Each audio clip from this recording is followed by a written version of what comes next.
Olá pessoal, que Deus abençoe sua vida ricamente, que Deus te cubra de bênção. Nós postamos 2 vídeos. Nosso primeiro vídeo, eu expliquei com respeito ao primeiro pecado. No segundo vídeo, eu expliquei como surgiu o mal. O pecado entrou na terra quando Adão e Eva cederam às exigências de Satanás. Aí o mal surgiu por motivo esse, da queda do homem e ter cedido o que Satanás queria que de fato o homem fizesse. Aí Deus tinha dito para Adão e Eva que se eles pecassem, eles morreriam.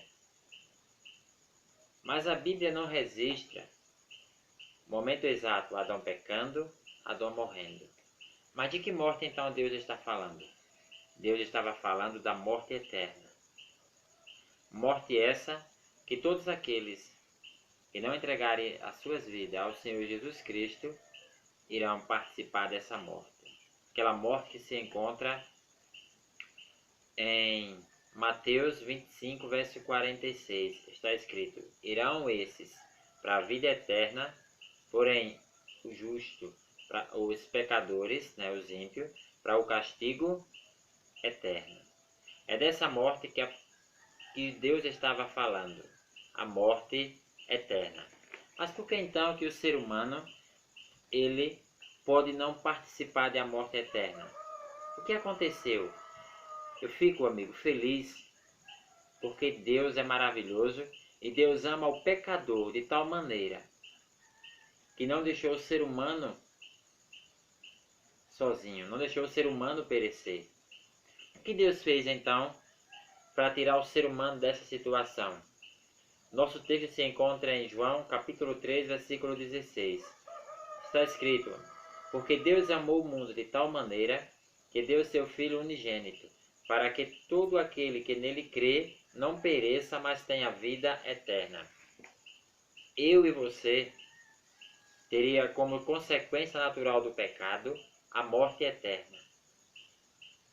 Está escrito em Romanos: porque o salário do pecado é a morte, mas o dom gratuito de Deus é a vida eterna. Então, o salário do pecado é a morte. Que morte? É a morte eterna.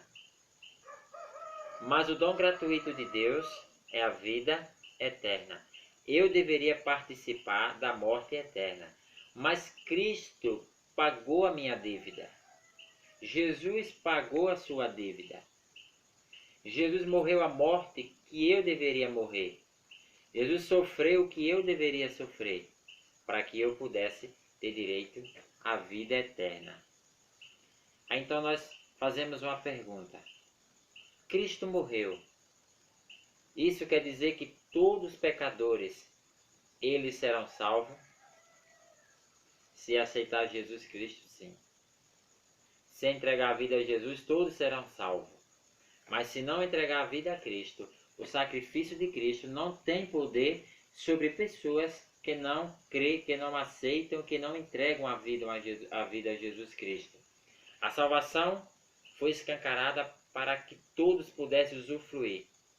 Mas para que as pessoas possam ser salvas, elas precisam ir até a salvação oferecida por Jesus Cristo e aceitar a salvação que Ele ofereceu.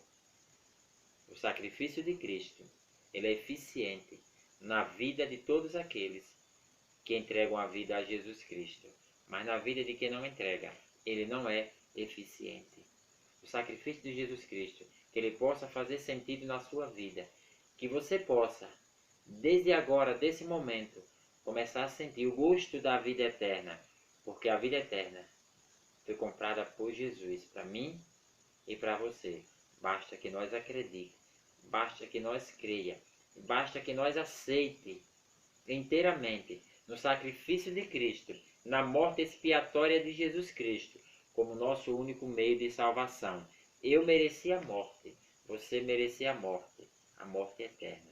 Mas Jesus Cristo pagou o preço no meu e no seu lugar. Deus nos abençoe. que nós venhamos a cada dia corrermos para os braços de Jesus Cristo, na certeza de que em Jesus nós encontraremos segurança, encontraremos salvação. Que Deus abençoe sua vida. Amém.